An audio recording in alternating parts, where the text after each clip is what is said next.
नमस्कार प्रिय विद्यार्थियों, आज के ऑनलाइन कक्षा में फिर एक बार आप सभी का स्वागत है।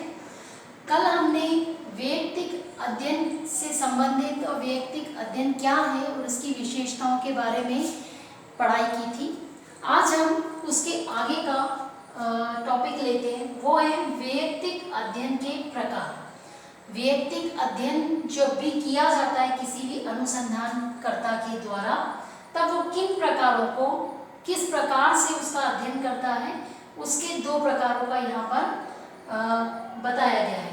पहला है व्यक्ति का वैयक्तिक अध्ययन, अर्थात व्यक्ति का वैयक्तिक अध्ययन के संदर्भ में क्या है, इसके अंतर्गत किसी एक व्यक्ति या उसके जीवन के एक विशेष दशा का या उसकी एक विशेष घटना का अध्ययन किया जाता है।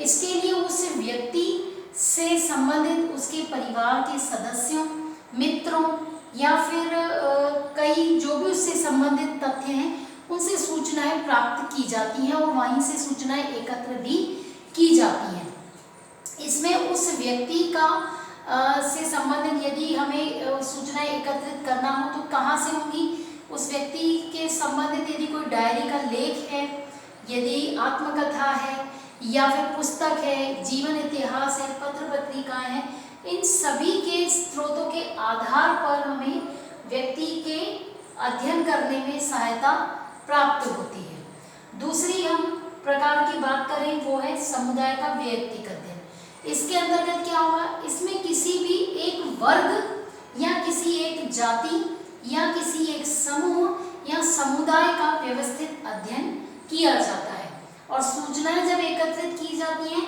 तो उसका भी माध्यम जिस प्रकार से वैयक्तिक अध्ययन के सूचनाएं एकत्रित करने के लिए किया जाता है, उसी से संदर्भ में वही जो डाटा कलेक्ट करने के लिए हमें साधन या सामग्री चाहिए, वही सामग्री भी हम यहाँ पर अप्लाई कर सकते हैं या कोई अनुसंधानकर्ता कर सकता है।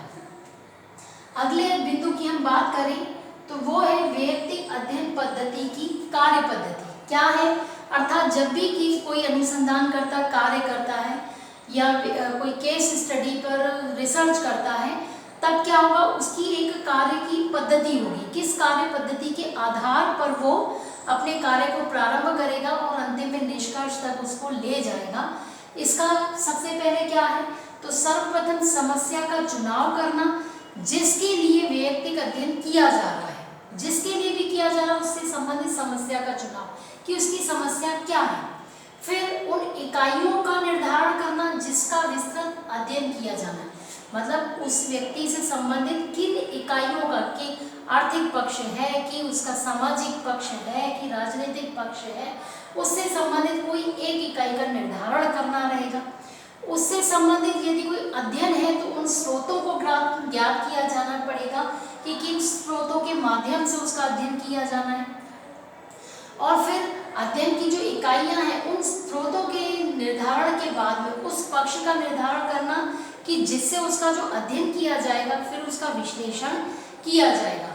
और अंत में क्या होगा, सामग्री का संग्रहण करने के बाद उसका विश्लेषण करना और फिर उसके घटना से संबंधित कार्य कारणों की खोज करना और अंत में अध्ययन के पश्चात उस प्राप्त जानकारियों के आधार पर उसके विश्लेषण करके उसका निष्कर्ष निकालना ही इसकी कार्य पद्धति के अंतर्गत आएगा। तो इस कार्य पद्धति के अंतर्गत यदि हम वैयक्तिक अध्ययन प्रणाली को उसके चरणों की बात करें तो 3 चरणों में ये पूरी प्रणाली, ये पूरी कार्य पद्धति काम करती है। कैसे, तो सबसे पहले समस्या के पक्ष का निर्धारण, दूसरा उसकी घटना का वर्णन और तीसरा उसका विश्लेषण और निष्कर्षण, उसका निष्कर्ष। तो समस्या के यदि पहले पक्ष की हम बात करें, उसका जब निर्धारण किया जाता है तो वैयक्तिक अध्ययन के लिए सर्वप्रथम समस्या के विभिन्न पक्षों का निर्धारण करना होता है। समस्या का चुनाव होने पर ही अनुसंधानकर्ता क्या है, चयनित समस्या के आधार पर उसकी व्यवस्थित अध्ययन कर सकेगा और उसकी निश्चित घटना को उसका आकलन करने के पश्चात ही उस समस्या की इकाइयां कौन कौन सी है उसका निर्धारण कर सकेगा। ये इकाइयाँ कोई वर्ग हो सकता है, कोई जाति हो सकती है, कोई संस्था हो सकती है, कोई समूह हो सकता है, कुछ भी हो सकता है। जब उस फिर अगला चरण आएगा घटना का वर्णन। तो घटना का वर्णन किस प्रकार से किया जाएगा कि इसका जो दूसरा चरण है वो घटना का वर्णन करना है। तो कैसे होगा, तो प्रत्येक सामाजिक घटना के लिए जो है कुछ ना कुछ एक प्रेरक तत्व होते हैं। कोई भी घटना अकारण नहीं होगी, उसके पीछे कोई ना कोई एक निर्धारक तत्व जरूर होगा। और घटनाओं के क्रम के वर्णन करने के बाद में अनुसंधानकर्ता उस घटना के निर्धारक तत्वों को ज्ञात करना उसका आवश्यक कार्य होता है। और इससे अनुसंधानकर्ता विशेष घटनाएं किसी एक विशेष अवधि में किस ढंग से हो रही हैं, किस ढंग से घटित हो रही हैं, इसकी जानकारी भी ज्ञात करता है। और अंत में वो क्या करेगा, उसका विश्लेषण करेगा और निष्कर्ष। तो वैयक्तिक अध्ययन पद्धति का जो अंतिम चरण हम मानेंगे वो है उसका निष्कर्ष। और इसके आधार पर घटना के जो निर्धारक तत्व हैं उन सभी तथ्यों को संकलित करने के बाद में उन तथ्यों को अलग अलग वर्गीकरण करके उसका विश्लेषण करेंगे और अंत में उसका निष्कर्ष प्रस्तुत किया जाता है।